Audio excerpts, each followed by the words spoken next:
Ladies and gentlemen, welcome to my channel.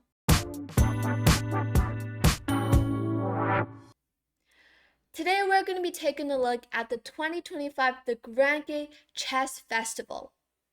This is a tournament that is recently held and is a really welcome tournament by players from all over the world. And as you can see, lots of world's top strongest chess players are participating in this tournament. And the most interesting part, or the most special thing about this tournament, is that it not only contains like standard chess, but also we have the Fischer random chess, which have been really popular recently in the chess world. And as you can see by taking a look at the homepage of this whole tournament, we can see we have Magnus Carlsen, world number 1, Arjun Ergasi, Fabiano Caruana, and many more tournament favorites participating here. And so far this tournament, our favorite out of the favorite in this tournament is definitely, of course, Magnus Carlsen. There have been 5 rounds played so far, and he is on a perfect score, 5 out of 5, defeating 3 grandmasters who are extremely strong. He is just performing excellently, like with no, he is performing with no, just no issues. He is playing 100% well. 5 out of 5, and still there are 4 rounds left, but already he is in the sole lead, and he has a great chance of winning the championship. And not only that, if you guys have been following the chess world very closely, you also know that just before the start of this tournament, we also have the 2025 the Freestyle Chess Grand Slam held in Paris, and in that one, Magnus Carlsen defeated Hikaru Nakamura to win the championship as well. And once again, he is participating in a freestyle chess tournament and playing so far just without any issues. So before we take a look at the games, I'm going to quickly introduce this tournament to you guys, some of the details, because it is freestyle chess. So there are definitely something different than standard chess, and also the rules as well. And we can see that this tournament is from April 17th to 21st, and the total prize fund is 225,000 euros. It's a 9-round Swiss, and the time control is 90 minutes plus 30 seconds each move increment from move 1. And here it says, the Grenke Freestyle Chess Open is a classical tournament in the freestyle chess, or as we know, Chess 960, or Fischer Random Chess, many names, format that determines one of the 12 participants of the Freestyle Chess Grand Slam Tour event taking place in New York, USA.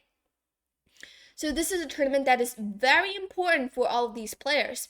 And these are some of the featured players, some of the favorites. We can see the event is open to any player rated 1950 or above. You can see the full list of confirmed players on Grenke Chess Open's official website or the top seeds below. So these are the top seeds. I think you guys all know their names, so I don't really need to introduce them. You just have to know that they are extremely good at chess. But sometimes you should also know that in Fischer Random Chess, since there's no openings considered, sometimes these amateur players or players that are not as strong as them will have bigger chances of winning or drawing, because since there are no openings, it's not that easy for these top grandmasters to really, not as easy as in standard chess for them to really trying to catch or find their opponent's mistakes and to use them at the best way. So sometimes it will give these amateur players more chances. And this is the schedule and the format. The Grenke Freestyle Chess Open is a 9-round Swiss. The time control is 90 minutes for the entire game with a 30-second increment per move from move 1. From the 2nd to the 5th round, players can switch to the Grenke Chess Open while keeping their score. And here's the prizes, the distribution. In first place, there's 60,000 euros prize. So Definitely, the players are fighting extremely hard for this prize.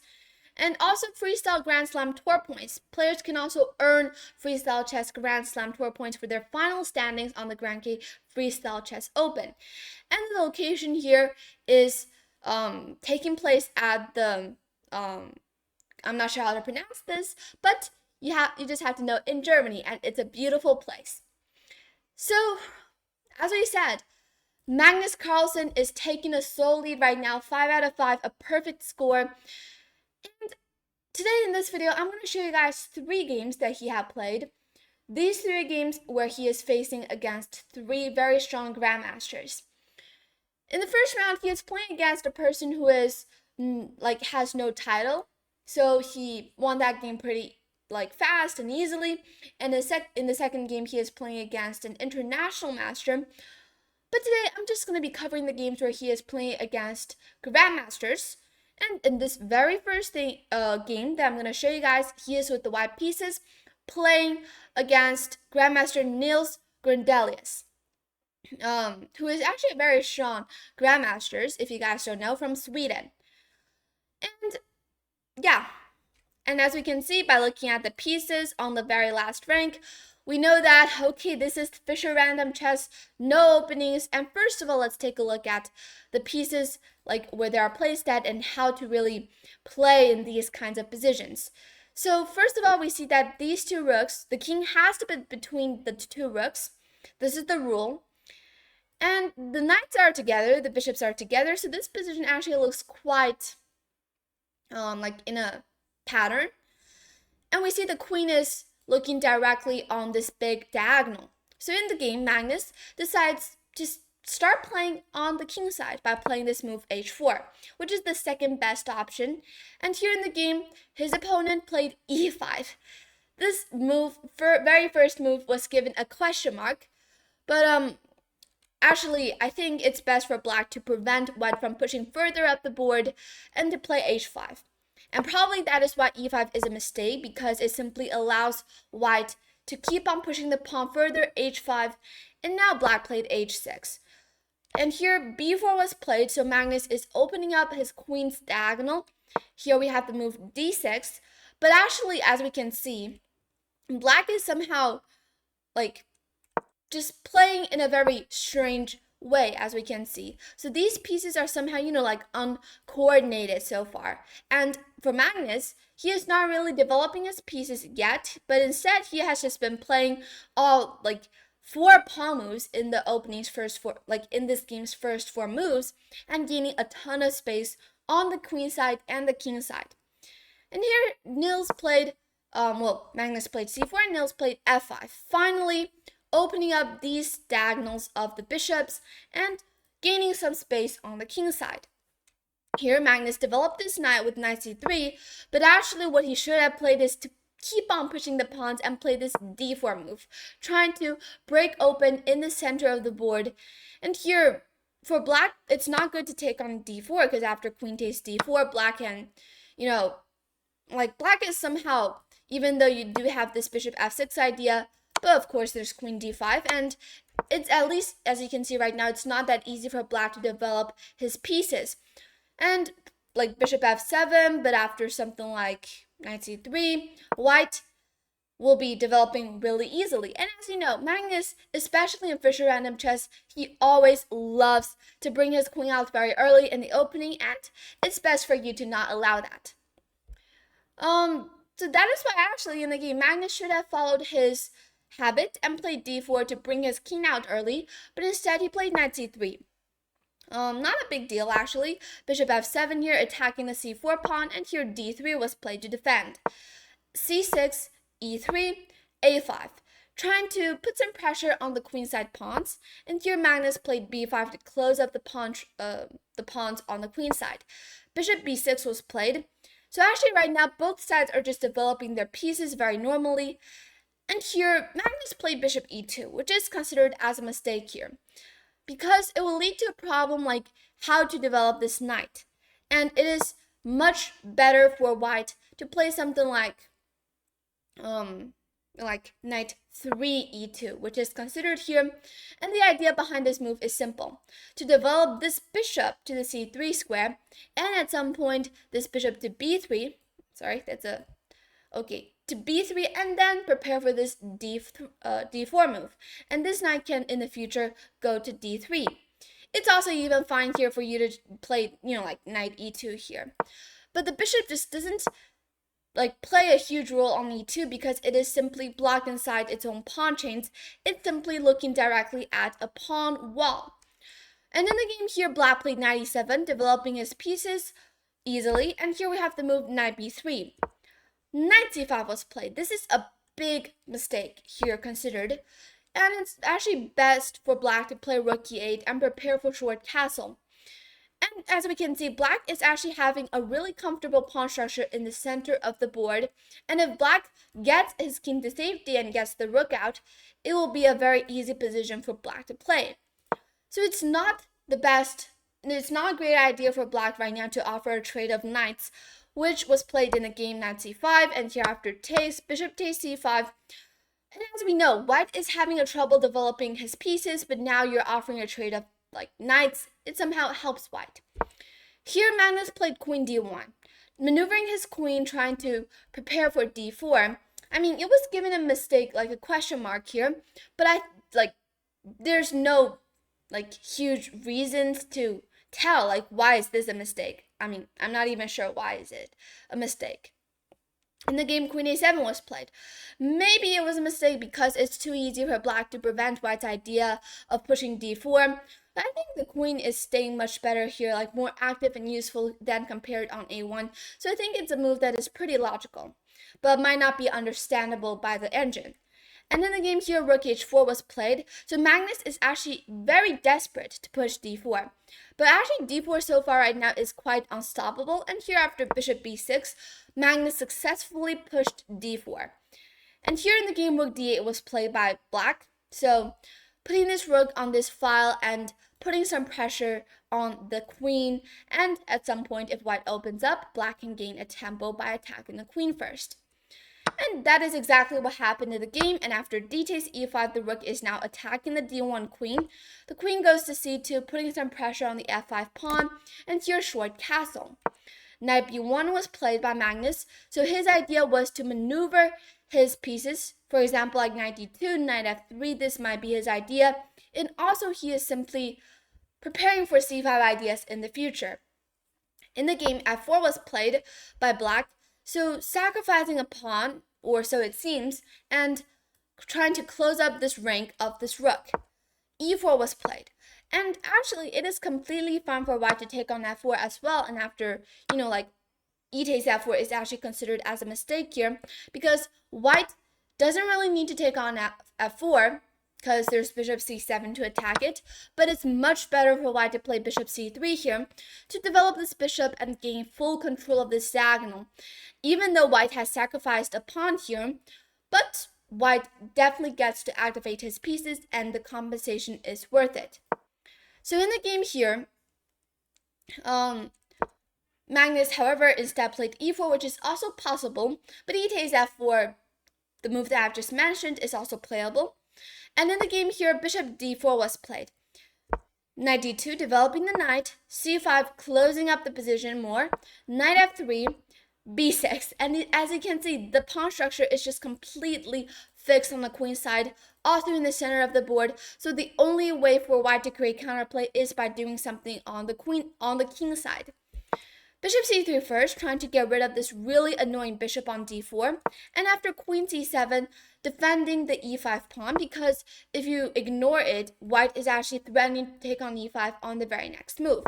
So black defended, and all of everything seems like it's going towards a very easy draw because the position, the pawn structure is just so closed and everything is just like unable to move.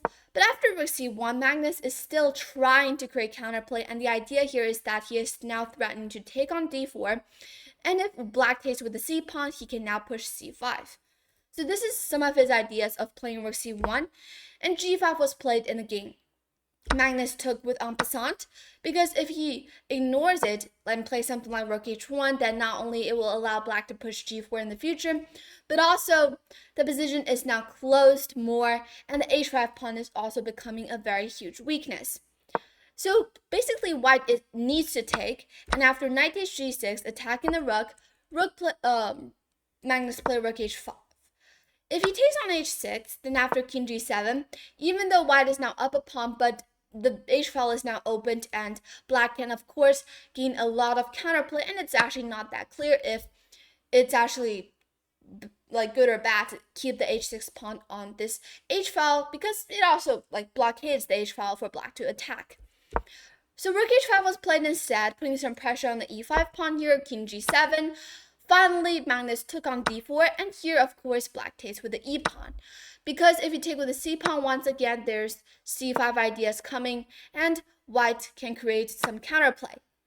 So in the game, e takes d4 was played, and here e5. Pushing the pawn further, and as you can see, the position is no longer balanced, and this queen can suddenly slide into black's position by playing queen e4. And in the game, black made a mistake right away. What he should have played is actually to play rook d8, putting this pressure on the e5 pawn, and actually, this position is really nice for black. White needs to play queen e4 to defend, but then after, for example, knight h8, the bishop attacks the rook, for example, goes here, and after takes, this is a line that is suggested by the computer, but it's so insane, I think it's not even possible for humans to see at this point, and that is why in the game, Nils instead, he played knight e7.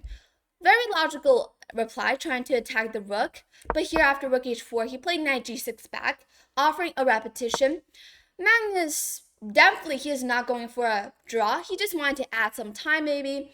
Rook h5, the knight goes back, rook h1, declining the threefold repetition, knight g6 back, and it's clear that black is now running out of ideas, don't really know what to do, and now Magnus is following his plan and sliding into the position with queen f5, threatening queen f6.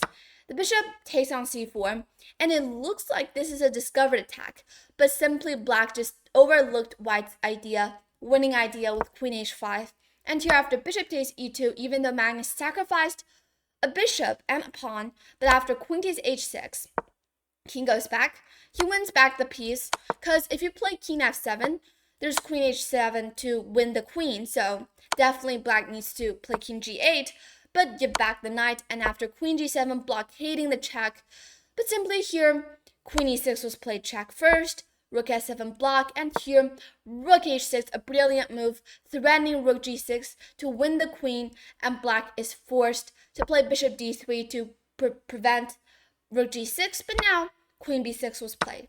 Even rook h5 is possible, threatening rook g5, and it's game over basically.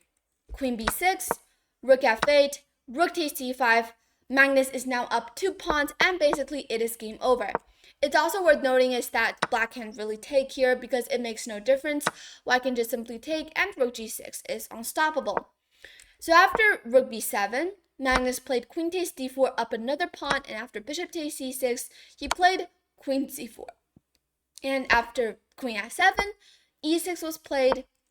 I mean, you can also take on c6 if you want. Everything is winning here because black is down too many pawns, and also the king is in too much trouble. And after e6, king goes back, e7, and after rook f7, queen takes c6, threatening to make another queen on e8.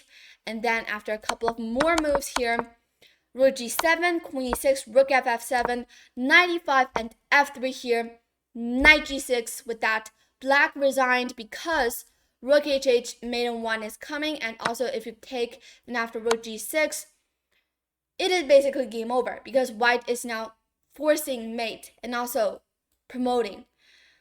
So everything was actually really normal in this game, but then, his opponent at the very end just was so desperately wanting a threefold repetition and just forgot what he needs to do completely, and then Magnus, he successfully slides into his opponent's position and immediately won that game. Alright, now, he is 3 out of 3, and let's take a look at round 4, where he is with the black pieces and playing against Etienne Bacrot. So Bacrot starts with d4, and as you can see, the pieces are placed a little bit different. Still, the bishops are together, the king is between these two rooks, but the knights are separated, and the queens are still on the corner. And then the game d4 was played. Magnus played d5, knight g3, and he played long castle. Looks kind of weird, but this is definitely how you castle in Fischer random chess. And here after queenside castle as well, both sides got their king to safety, and now they started to develop their pieces. White is gaining some space in the center, and here Magnus developed this knight e3, e5. So he is doing the same thing, and after d takes e5, rook takes d1, we have a pair of rooks off the board, rook takes d1, and actually, in my opinion, in this opening, White is actually playing extremely successful, and Magnus is not playing really well, because White is already having a slight initiative. And as you can see, after knight takes e5, not only does White has a more comfortable position, but also after f4, attacking this knight, the knight simply has to go somewhere, and in the game knight c4 was played. But as you can see, White is much faster in development, and also this knight is somehow wasting a lot of time for Black to develop his other pieces. So Magnus here is actually not doing so expected or good. And in the game here, Bacrot played a4. But actually, at this point, he has an advantage, and Bacrot, it's actually better for him to just simply develop with bishop e2, for example, bishop f3 ideas coming up. If he had just kept on developing his pieces normally, he will be much faster in speed, and it will be more effective as well. But in the game, he decides to play a4, trying to create some space on the queen side, and maybe at some point this queen can develop this way out. But it turns out that this move is just simply useless, and also giving Black the chance to develop with, first of all, b6, opening up the diagonal of this queen and threatening rook e4 as well. And in the game here, we have the move g3, f5. And obviously right now it's impossible for Black to go rook e4 because there's bishop g2 to pin. And even if f5 happens, it doesn't really work because after f takes e4, there's bishop h3. And after king b7, for example, there's now rook d8. And even though Black is even up material here, but as we can see, Black's pieces are just so uncoordinated. And of course, White is going to win the bishop on the very next move. So that is something worth noting here. And Magnus instead played f5 to kick away this knight. And after bishop h3 here, we have rook takes e4 finally, because now after, if you take on e4, which is a really bad move, there's queen takes e4, and nothing bad will happen to Black. But in the game, of course, there's bishop takes f5 first, and after here, Magnus, of course, if he had played something else like king b7, he would have been completely losing on the spot, because after bishop e4, there's this pin and everything is falling apart. But instead in the game, he played rook e6. A really nice move, and after queen a2, White is not in a hurry to take back the piece because there's no need to. White can take back in any time, and here after queen c6, developing the knight, knight b5. A really nice reply by White, threatening knight a7 as well as knight d4. But Magnus, he is not in a hurry, and he found the best and the only way here to defend by playing king b7. And here Bacrot played knight d4 and forking the queen and the rook, and then finally he takes back the piece, and after takes, b3. And actually, White's only chance here is to take on e6, and after queen takes e6, to play this move, rook d4. Using this fork, actually pin, and queen e1, let's say, rook d1 back. And of course, if Black goes there, then there's rook d4 and threefold repetition. But if Black does something else like queen e2 to defend this knight, well, for White doesn't really need to be worrying about anything, and White can just simply develop this queen to b3. At least, even though White is somehow having more pressure because Black is having a knight and a bishop versus a rook, and most of the times it is better for the side who has the two minor pieces, but here it is still holdable for White, and White is probably not in such bad shape. But on the very next move, Bacrot just simply made a terrible blunder. He played b3 without even thinking he played b3. He still has 15 minutes left on the clock, and then he just played this. He just blitzed out this move without any real thinking, and b3. And the reason that black is winning is because, well, Magnus will show you. First of all, there's bishop a3 check. I mean, this is not even the most accurate way to win. Bishop g4 also makes a lot of sense to attack the rook, but bishop a3 is also a way to win in style here. The king goes in, of course, to king b1. But here Magnus now found this brilliant next move with queen h5. Can you see this move? It's a quiet move, but after queen h5, not only is black attacking this rook, but the also big problem is that how can white defend? Even though this bishop is hanging, but there's no time for white to take because the rook is hanging also on d1. And here Bacrot decides to play rook d3, but what he missed completely next is this very next move, queen h3. Threatening queen f1, checkmate. Again, it's the big question mark, like how to defend it. And then the game Bacrot played rook d1 back. But now Magnus found this brilliant reply. Actually, this is a move that is not that hard to calculate, but the follow-up is still pretty very stylish. And here Magnus played knight d2. Of course, you cannot take on d2 because there's queen f1 and mate in 2. So the only way for white to keep on playing is to play king a1. And right now, there's no direct way for black to win on the spot. But here Magnus played this quiet move, bishop b4, defending this knight and also threatening to play bishop c3. And here, Bacrot played queen b2, trying to defend this c3 square, and also the king can go up now to a2, but Magnus didn't give a single chance, and he played bishop g4, attacking the rook. The rook runs away, of course, and here Magnus played knight f3. He's now offering a trade of knights. And of course, white takes on f3, and after bishop takes f3, even though there's no direct way to win, but I mean, black has the bishop pair and also two minor pieces versus a rook. Usually in these type of positions, the side with the 2 minor pieces is much better here. And at this position, this is a perfect example of the side with the minor pieces who is much better. And Magnus successfully, he just used extremely well his bishop pair. He puts the knight out. This is the only piece left, which doesn't really have a good usage. And after king b2 up, bishop d2 to attack, rook a1, queen g2, bishop d4. Finally, this bishop is now out, but it's too late. Bishop e4, bishop c3 back, bishop e3, and white resigned. The reason?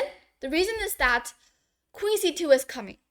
The bishop is defending the square, which is the only square that white can go to use his piece to defend the c2 pawn. I mean, rook c1, but the bishop can simply take.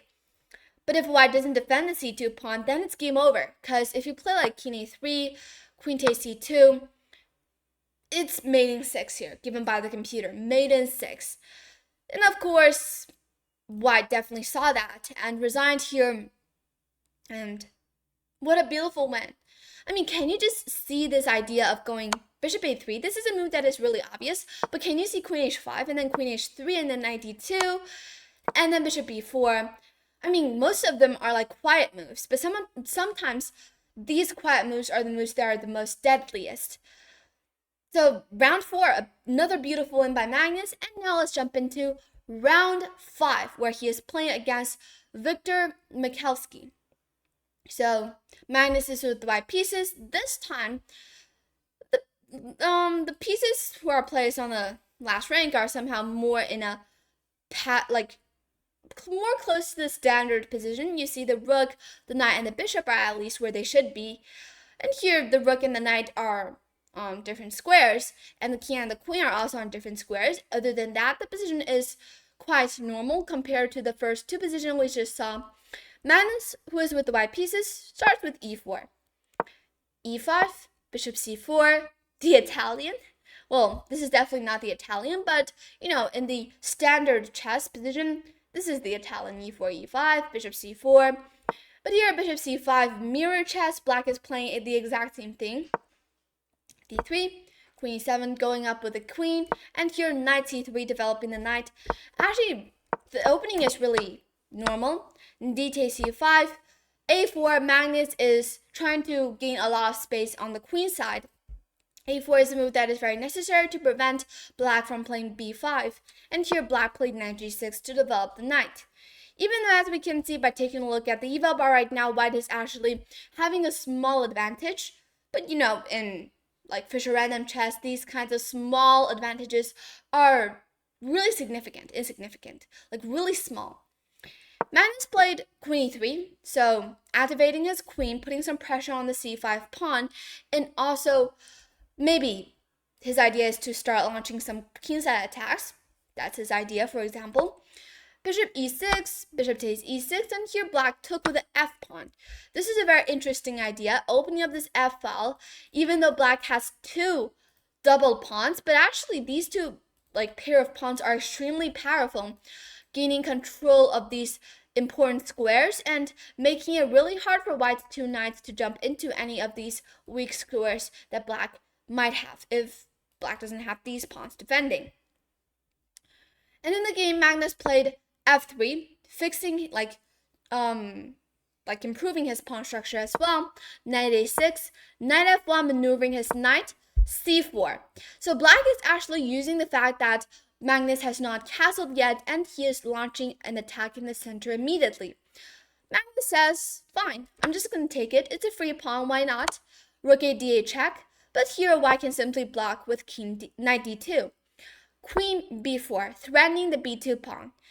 And of course, white still has the opportunity to castle, but instead in the game Magnus, he played king c1. Now, of course, he knows how to castle in Fischer random chess. I mean, castling is possible here, and also developing this rook, but it might lead to some problems after knight c5, and this a4 pawn might be a little bit weak. So instead of that, Magnus decides to play king c1 and keeping this rook on the a file to defend the a4 pawn. And after knight c5, he played g3. And actually this game was really normal. Magnus played rook a3, and it's very close to an equalized position. a5 was played. Really nice reply by his opponent, fixing the pawn structures on the queen side, and this a4 pawn is a very big weakness for white. Knight b3 was played, and here a very unique idea by black. Actually, if black had just played very normally like knight takes b3, rook takes b3, and just take the c4 pawn, takes, I mean, this is just gonna likely end in a draw because both sides don't have enough pieces to attack, but also at the same time they don't have any huge weaknesses. So at this point, it is gonna be much easier to make a draw. But instead, Magnus' opponent decides to go for something which is so aggressive, sacrificing his queen.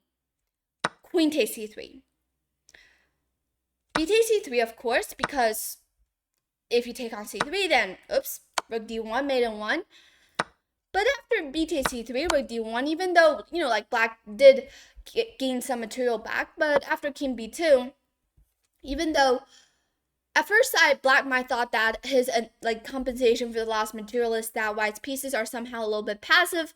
But then, as you can see, black's knight on g6 is also not doing really well. And black needs, at this point, actually, what I can tell you is that white is already winning. This rook can come back at any time to force a trade. This queen is really nice on e3, gaining control of all the diagonals. And after knight takes b3, rook takes b3, of course, you cannot take with a c-pawn because there's rook d2. So, of course, you take with the rook, attacking the b7 pawn. Rook comes to h1 and trying to get the other rook to d1. But actually, Magnus is not really scared of it, and he played c5. The idea is really obvious, because if black's rook now comes to d1, then his idea will be to go c4. And if you go check, the king can now go to c3, run away, and it is completely safe there. So here, after rook takes h2, trying to take a couple of pawns, but Magnus can simply just take the pawn on b7, and his pieces are now all activated. Rook d2 trying to take the c2 pawn, but Magnus simply played rook c7 to take the c6 pawn, and after takes with check, king goes up, h6, because if you keep on checking, this king can just simply go to c4, and inside his own pawns, this is a very safe fortress. Here in the game, h6 was played instead, rook takes c6, but already this is completely winning because white already has a big pass pawn on c5. And after rook b2, king c4, rook e2 trying to tickle the queen simply actually just takes on e2. But also it is fine for white to play queen d3, and if the rook keeps on tickling it, you can even play queen b1 and the queen can slide into the position. But Magnus says, I don't even want my queen, and he just takes the rook, and after rook takes e2, well, the reason that Magnus is so confident about this sacrifice of his queen or giving back the material is that his opponent's knight, even though his opponent is up a knight, but this knight is just way too passive, and also these pawns are all falling apart. This pawn is about to promote, and with some pure calculation, Magnus knows that he is still winning. Takes on e6, knight goes to f8, takes on e5, he is now up 3 pawns, very healthy 3 pawns, king f7, c6, and he is about to be up another pawn, 4 pawns, and it's just simply too much. This f8 knight is just simply useless, can't really do anything, even though it is now coming out of the board, knight e6, but after rook takes a5, it is too late, king comes here, but rook d5, this is a really necessary move. You should always know that it is very necessary to, cut off your opponent's king from ever coming close to your own passed pawn, and also you're threatening rook d7 ideas so that black cannot play knight c7. And in the game here, his opponent played rook e3 trying to attack the pawns, but simply Magnus gave a check first and started pushing his a pawn. Rook takes f3, taking a pawn, but it's simply useless because after a6, and here his opponent played knight d8, but Magnus, winning in style, played rook takes d8. Because if you take a7 and a8 is unstoppable. And with that, Magnus, 5 out of 5, winning against a 2100 and then an international master, and then 3 grandmasters, all in style. And still there are 4 games left, but he is the one who is the favorite and also having the highest possibility, the greatest chance to win the championship as well. And if he kept on playing like these excellent games, I think no one can stop him. How can someone stop him? In standard, in class standard chess, already no one can really stop him. And in Fischer random chess, again, he is the king on the chessboard. So yeah, really impressive. Alright, but right now, hope you guys enjoyed my recap of these 3 games. And hope you guys enjoyed this video as well. Thank you for watching. Please subscribe, and I'll see you in the next video with more recaps. Bye!